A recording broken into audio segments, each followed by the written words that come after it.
Feliz sábado a todos. É muito bom estarmos aqui reunidos para partilharmos um pouquinho da palavra de Deus. Mas antes de propriamente iniciarmos a mensagem desta manhã, eu gostaria de ver uma imagem aqui que foi nos enviada diretamente de outro país. Não, volta um pouquinho. Não é dos Estados Unidos não, tá? É o Miami, não é? Ministério Adventista da Melhor Idade. Esse grupo de pessoas aqui da nossa igreja, pelo menos uma parte dele, se reuniu e foram fazer uma viagem, né? E quem sabe nós poderemos ter outras viagens como essa no futuro. E é importante que você participe. Veja lá, eles estão em Buenos Aires, né? Um ministério da nossa igreja vai passear lá. E eles embarcaram na quarta-feira, né, da semana passada, e estão nesse instante, não é, numa das nossas igrejas lá na cidade de Buenos Aires, ok? Então eles estão passeando, veja lá, né? Você conhece, né?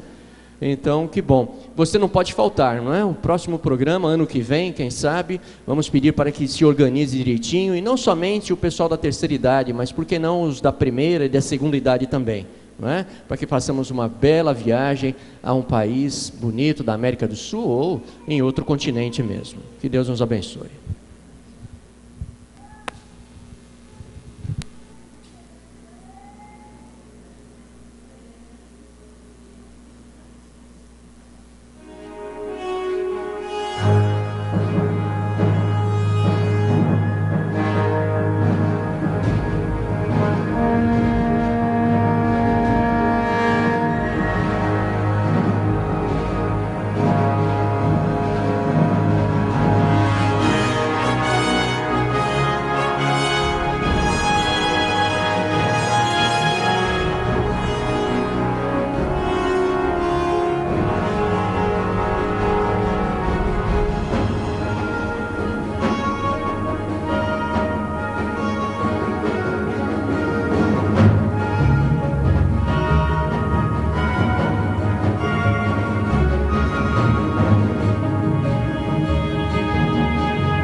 O ano era 490 a.C.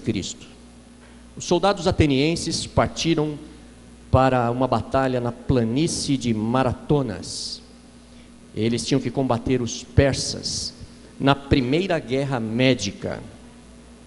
Suas mulheres ficaram ansiosas pelo resultado da batalha. Os inimigos de Atenas haviam ameaçado que se eles ganhassem a batalha, eles invadiriam a cidade de Atenas, e eles violariam as mulheres e sacrificariam os filhos. Ao saberem dessas ameaças, os gregos imediatamente deixaram ordens na sua cidade para que, se porventura eles perdessem a guerra, perdessem a luta, que as mulheres sacrificassem seus filhos e se suicidassem antes que os persas chegassem. A batalha ocorreu e a batalha foi vencida pelos atenienses. No entanto, a batalha ela demorou mais tempo do que o esperado. E assim, o general Milcíades, ele ficou preocupado porque eles não teriam condições de chegar a tempo para dizer: olha, vencemos a guerra, vocês não precisam matar nossos filhos, nem tirarem a própria vida. E imediatamente ele chama um soldado que também era atleta, Filípides, e disse: eu preciso que você chegue até Atenas o mais rápido possível. A distância ali era 42 quilômetros. E Filípides correu a distância tão rapidamente quanto ele pôde. E ao chegar, ele conseguiu apenas dizer: vencemos. E ele caiu morto. Seja como for a história do início da corrida ou da maratona, 2.400 anos após, em 1896, nos primeiros Jogos Olímpicos da Era Moderna, Filípides foi homenageado com a criação desta prova, que era 40 quilômetros, mas que desde 1908 passou a ser 42 quilômetros e 195 metros. No nosso cartão de visita, ou convite, aliás, que nós distribuímos, que você deve ter recebido, esse cartão é um convite que diz os temas, que apresenta os temas. O primeiro tema, como vimos no vídeo, diz a respeito do que na vida tudo começa com Deus. E quem é Ele? Falamos sábado passado que Deus não é energia, mas Ele tem energia, que Deus não é poder, mas Ele tem poder. Hoje, nesse instante, que chegamos até você que está nos assistindo via internet, com um novo tema que diz a respeito da corrida, correndo para a eternidade. O que realmente importa? Eu não sei se você conhece, ou se está fazendo ainda algum sucesso, as histórias em quadrinhos do Tio Patinhas. O Tio Patinhas, ele era um velhinho multimilionário. Ele tinha um hábito muito estranho. Aliás, rico não é estranho, rico é excêntrico. E a história em quadrinho, ele tinha uma caixa forte, imensa, cheia de dinheiro, cheia de moedas, e o grande objetivo do Tio Patinhas, o que dava prazer a ele, era tocar o dinheiro. Ele não só tocava o dinheiro, mas ele fazia o quê? Ele mergulhava de um lado da caixa forte, nadava entre o dinheiro, e ele saía do outro lado. Era o prazer do dinheiro. Que coisa!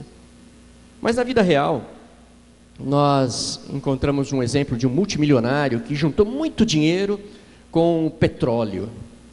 E esse indivíduo, ele era tão rico, mas era tão econômico, que ele tinha um telefone público dentro de casa, para que quando recebesse os seus convidados, eles não gastassem o seu telefone e usassem o telefone público. E ele também, na época do inverno, ele não ligava o aquecedor, no hemisfério norte, né? Não ligava o aquecedor para economizar energia.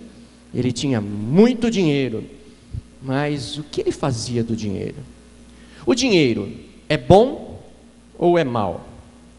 O que tem no dinheiro que nos atrai tanto? O dinheiro é bênção ou é maldição? Na vida de cada um de nós, assim como na vida das nações, nós somos afetados pela economia, pelo dinheiro. Muitas vezes nós medimos o sucesso de uma pessoa pelas suas posses e pelo dinheiro que ele conseguiu juntar no banco.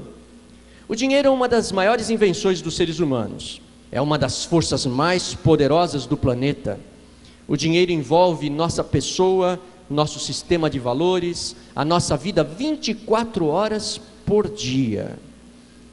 Desde as despesas com o nosso nascimento, até as despesas com o caixão mortuário, tudo é financiado com dinheiro.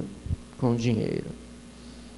O dinheiro, ele desempenha um papel interessante. Ele pode ser o solucionador dos nossos problemas, ou ele pode ser a causa dos problemas. O dinheiro pode unir uma família na construção de uma empresa, de um patrimônio muito grande. E o mesmo dinheiro pode desunir a família quando eles tiverem que partilhar a herança. O dinheiro é olhado com leviandade, até que não haja mais dinheiro, aí ele se torna importante.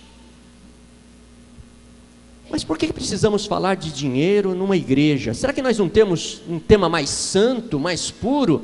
e que não desperte tanta desconfiança. Quem sabe alguns aqui, quando eu comecei a falar em dinheiro, alguém deve ter pensado assim, não, lá vai pedir dinheiro, não é? Os que nos assistem à distância podem pensar, pastor e dinheiro parece que andam juntos, não é?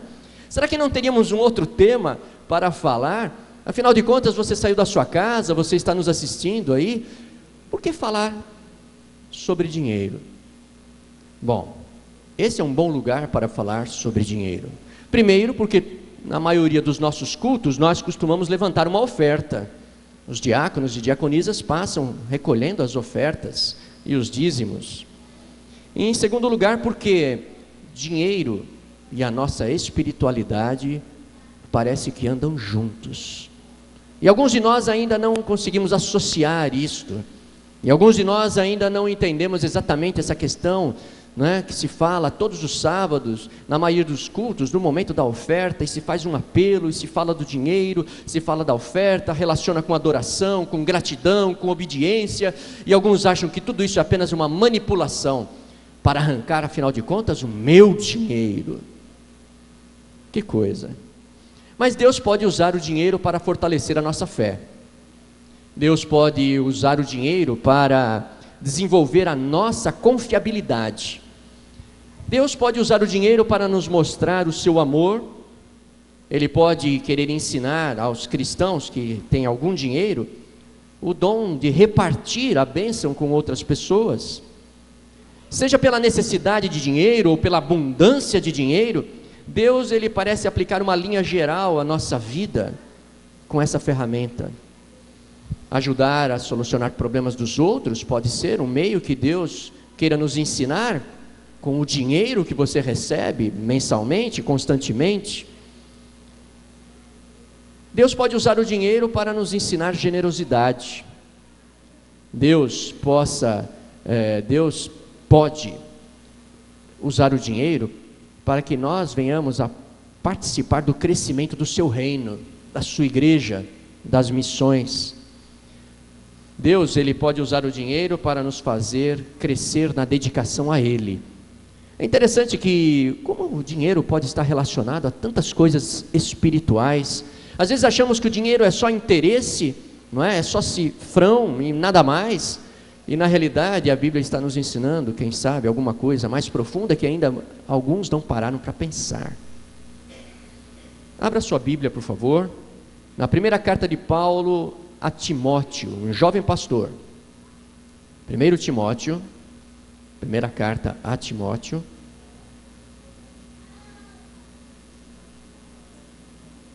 capítulo 6, versículo 10.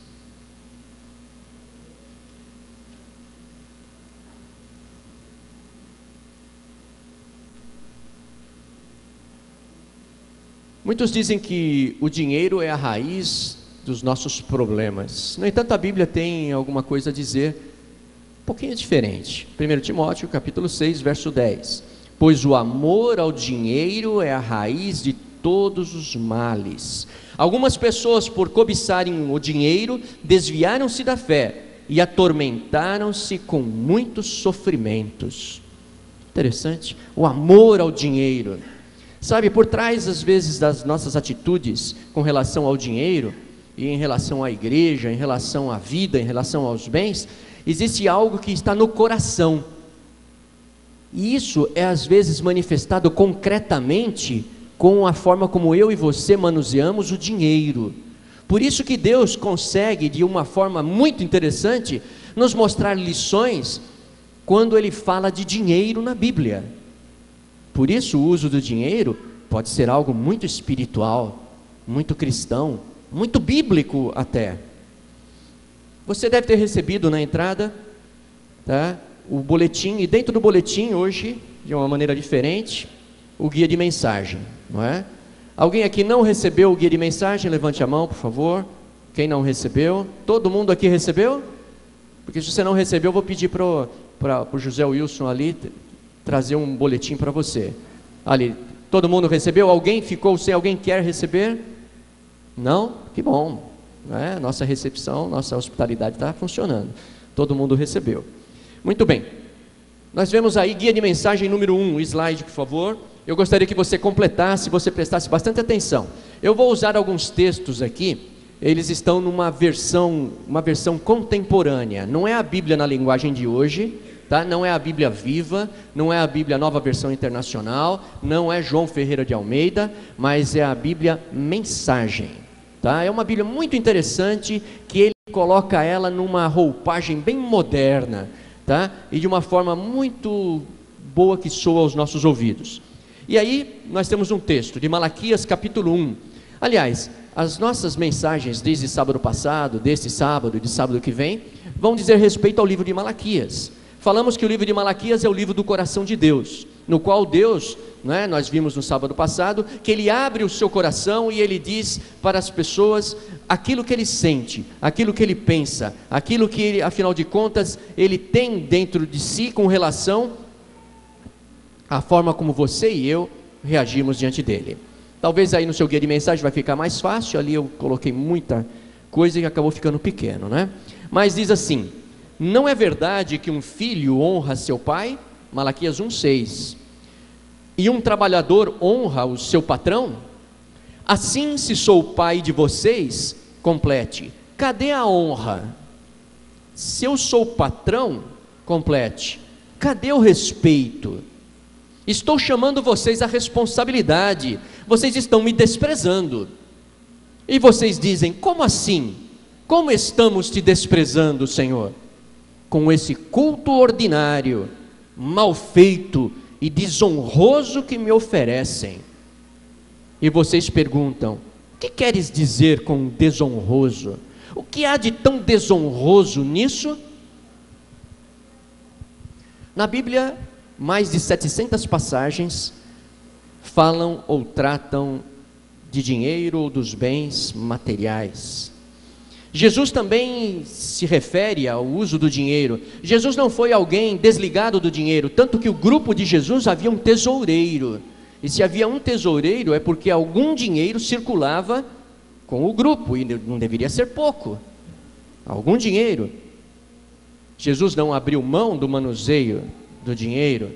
Ele até sugeriu e ensinou que deveríamos pagar os nossos impostos.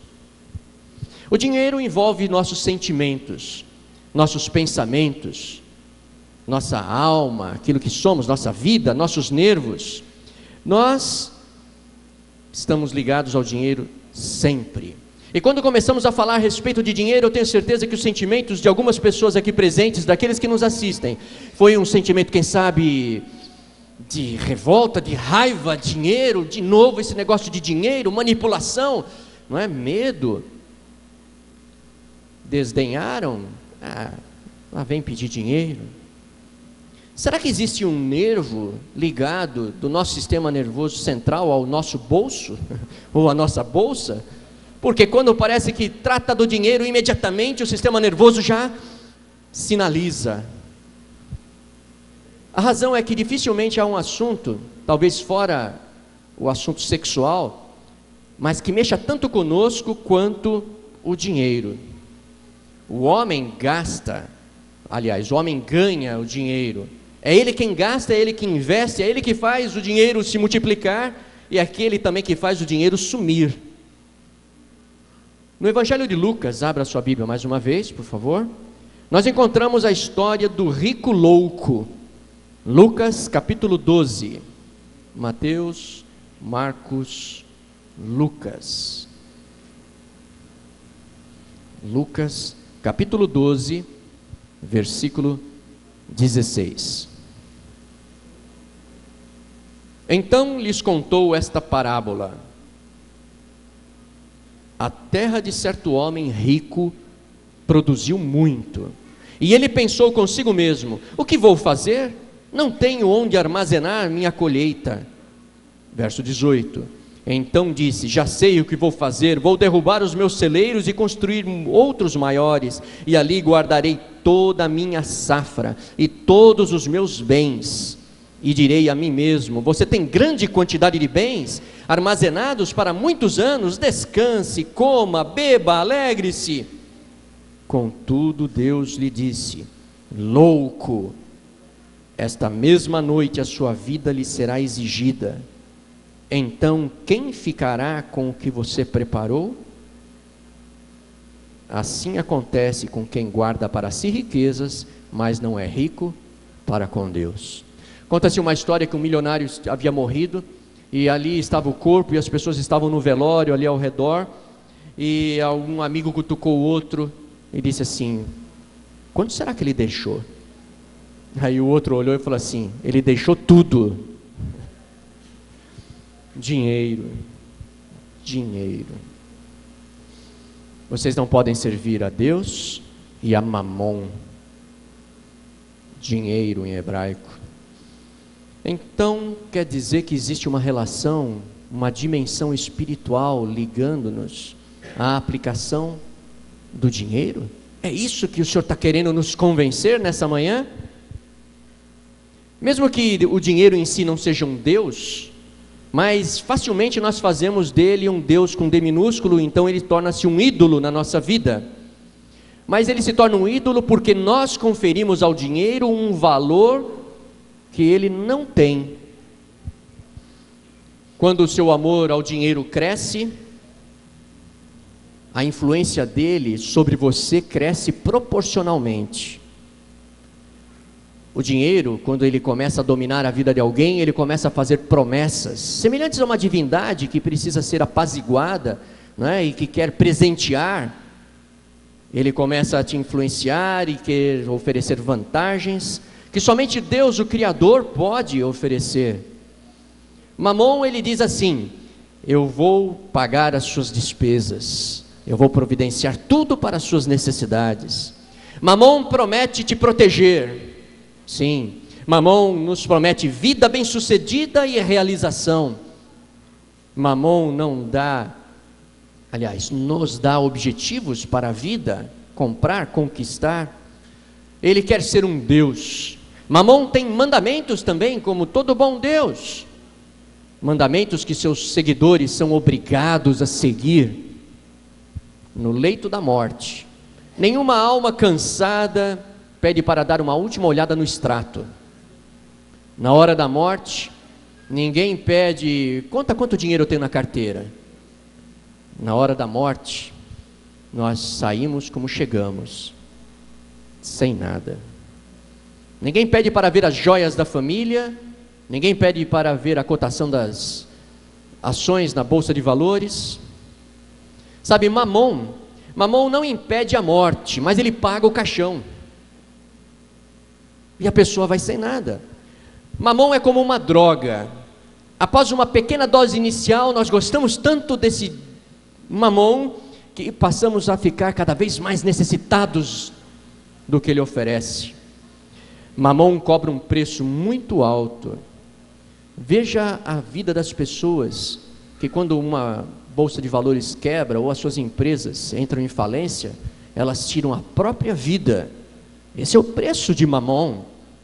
Esse é o preço que ele cobra. Mamon promete felicidade, porém quando você ganha dinheiro, parece que a felicidade está um pouquinho mais ali à frente.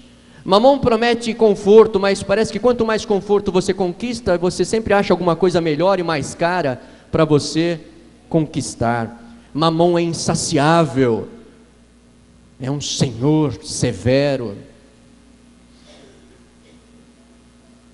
Mamon. Guia de mensagem número 2. Complete. Quando vocês dizem: o altar do Eterno já não tem importância, o culto ao Eterno não é complete prioridade, isso é desonroso.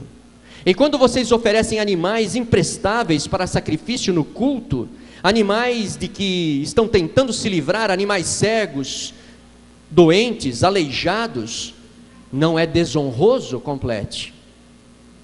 Tentem aplicar um golpe desses no gerente do banco ou no prefeito. Onde vocês acham que vão parar? Guia de mensagem número 3. Por que alguém não fecha simplesmente as portas do templo, pondo uma tranca? Assim nenhum de vocês poderá entrar e brincar de religião, com esse culto sem sentido. Não estou satisfeito, eu não quero mais esse culto de faz de conta. Malaquias 1, verso 10. Interessante. A conclusão que nós chegamos é que dinheiro tem uma dimensão espiritual, ou melhor, o uso do dinheiro tem uma dimensão espiritual. A dimensão espiritual que Mamon quer usurpar na sua vida, na nossa vida, ele quer usurpar nossas palavras, ele quer usurpar nossos atos, ele quer usurpar nossos bens. Se você quiser saber nesse dia, nesse momento, se você está servindo ao Deus Criador ou a Mamon, responda algumas perguntas para si mesmo. Quanto tempo você gasta falando sobre Deus ou em oração a Ele? Agora, quanto tempo você gasta falando sobre dinheiro, bens, roupas, conquistas, status, dívidas, etc. Mamon quer tomar as suas palavras, ele quer dominar a sua atenção. Com relação aos seus atos, o que te ocupa mais? Em que você preferencialmente utiliza os seus talentos pessoais e seu tempo? Mamon quer te escravizar. Seus atos revelam quem é você. E quanto aos seus bens, para onde vai o seu dinheiro? Qual é a prioridade para o dinheiro na sua vida? Mamon é exigente. Guia de mensagem número 4, complete. Em vez de me honrar, diz ele, vocês me insultam. Vocês me insultam quando dizem, a adoração não é importante. E o que levamos para a adoração não interessa.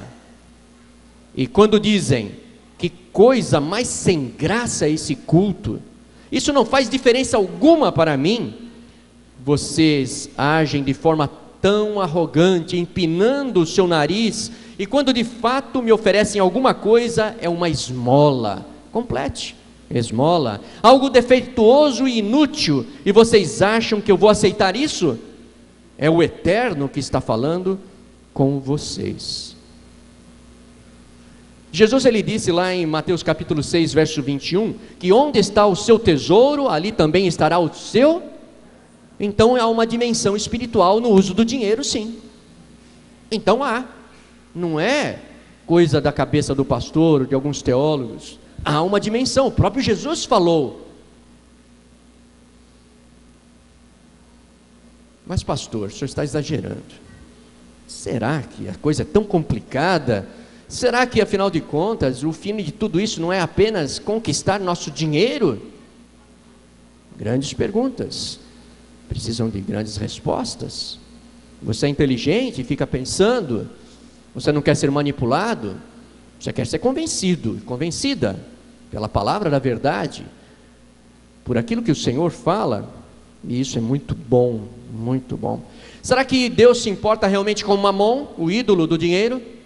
Bom, das 29 parábolas que Jesus contou, 19 falam da administração correta dos bens materiais. Olha a ênfase de Jesus. Por que ele tocou tanto nesse assunto? Pelo simples fato de que o uso do dinheiro e o nosso crescimento espiritual parece que andam de mãos dadas. Mas por que a Bíblia fala tanto de dinheiro, pastor? Mas eu não estou aguentando esse assunto, o que é isso? Mesmo quando os textos falam em dar e repartir, não é o dinheiro em si que ele quer tocar, mas sim na sua motivação, no seu coração. Porque parece que com o uso do dinheiro nós mostramos como somos e quem somos. No âmago da questão está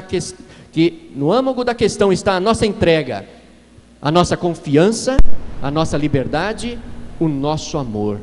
Essas palavras se tornam vazias dependendo de como usamos os recursos que Deus coloca em nossas mãos. Falar sobre dinheiro, ainda mais numa igreja e um pastor falando, é muito complicado nos dias de tanta exploração. Mas se a Bíblia tem coragem de falar de dinheiro, se Jesus das tantas parábolas colocou mais da metade assuntos sobre administração de bens, nós também temos que falar sobre dinheiro, sobre o que está relacionado ao dinheiro. Via de regra, Deus não quer que entregamos todo o nosso dinheiro, não. Mas Ele quer que nós venhamos a entregar o senhorio que o dinheiro tem sobre nós, a Ele. O dinheiro não deve nos dominar, não deve nos escravizar, não deve nos oprimir. Por isso que Deus colocou um sinal relativo ao dinheiro na adoração. Esse sinal é aquilo que nós fizemos agora há pouco, quando as salvas passaram. Deus, Ele colocou um sinal nas ofertas e nos dízimos. Um sinal do seu senhorio, um sinal da nossa libertação, um sinal do nosso despojamento. Não confunda com outras coisas, confunda com a ligação que Jesus falou, onde está o teu tesouro, está o teu coração. As ofertas são isso, porque Deus não precisa de dinheiro, Ele é o dono do ouro, da prata, de todas as minas que existem no planeta. As ofertas, elas são um sinal de que Deus anda nos libertando. Segundo o livro de Malaquias, o livro do coração de Deus, nós precisamos demonstrar a Ele, de forma concreta, através das nossas ofertas, aquilo que pensamos. Devemos abandonar o domínio de Mamon e, por meio das ofertas, levantar um sinal de que você é livre para usar o dinheiro que Deus te deu. Afinal de contas, Ele te deu capacidade para fazer a faculdade, montar seu escritório, sua firma, conseguir um emprego, manter-se, viver, respirar. O seu coração bate porque Ele mantém. E Ele coloca um sinal de autoridade que muitos de nós não queremos reconhecer. Muitos de nós não queremos assumir. Literalmente, muitos de nós não abrimos mão e achamos que é nosso, que nos pertence. Louco, insensato, esta noite pedirão a tua vida e o que terás para apresentar, tudo vai ficar. E o que investisse no Senhor.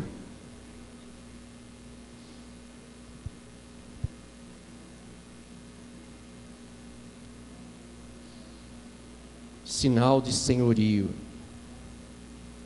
sinal do poder de Deus na nossa vida.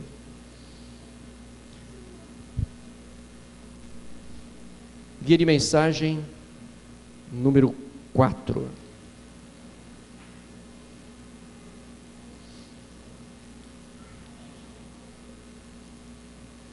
Percebam as palavras do Senhor. Em vez de me honrar, vocês me insultam. Vocês me insultam quando dizem, a adoração não é importante. Você sabe que é um princípio? É lógico que no livro de Malaquias, ele estava falando dentro de um contexto do sacrifício dos animais, tá? Que apontavam para o sacrifício do Messias, de Jesus. No entanto, o princípio que permanece ali é o princípio do despojamento. Eles tinham que trazer certos animais que eram sacrificados, que apontavam para Cristo.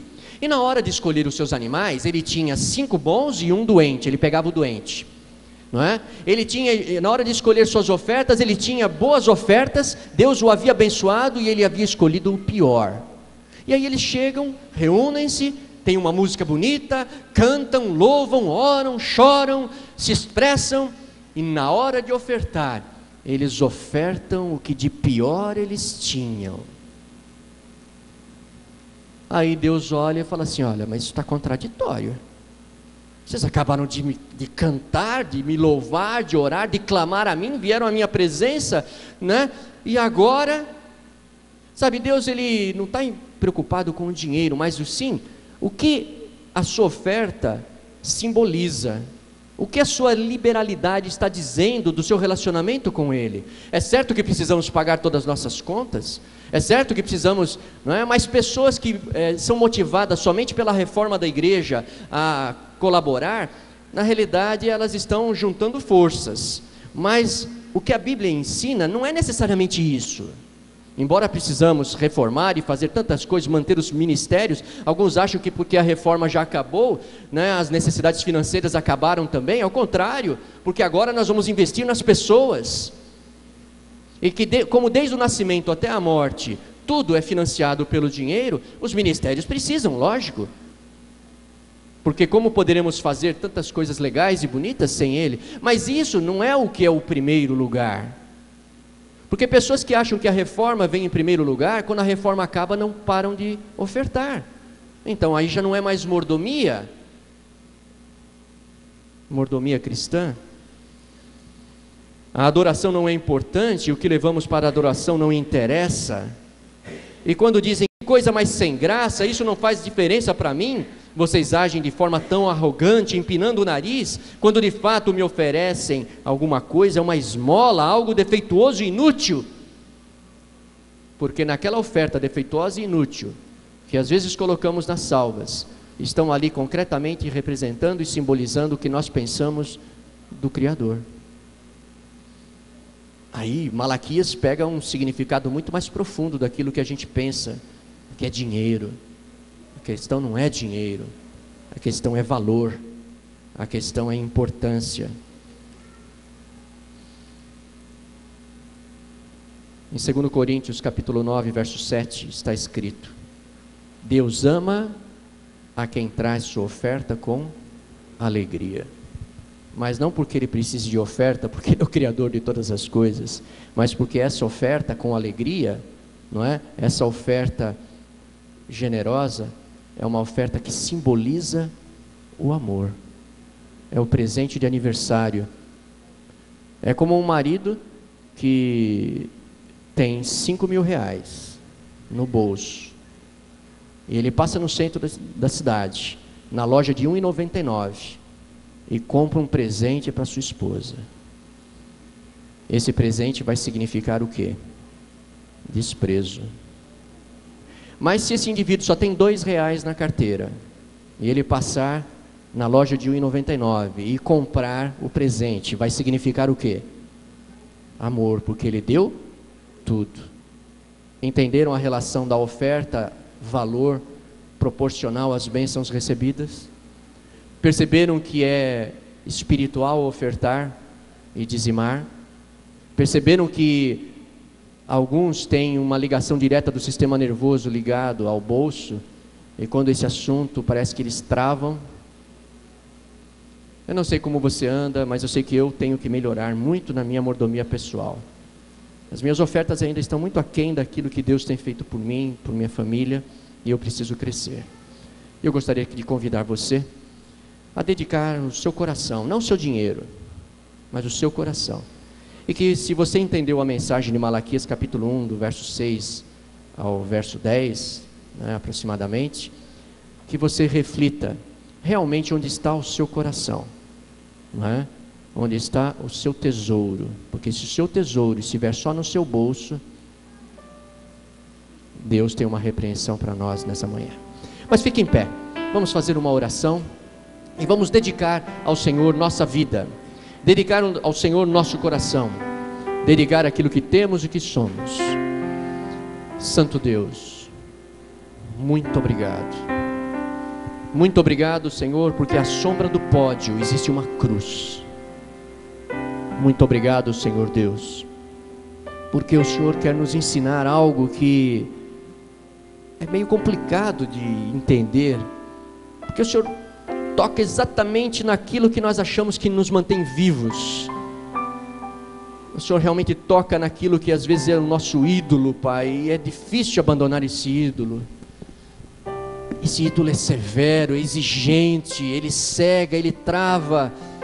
Mas, Senhor, o Senhor quer nos libertar, o Senhor quer nos transformar, nos ajuda a entender o valor e a ligação espiritual entre a nossa fé e o uso do dinheiro. Nos dá entendimento, em nome de Jesus. Amém, Pai.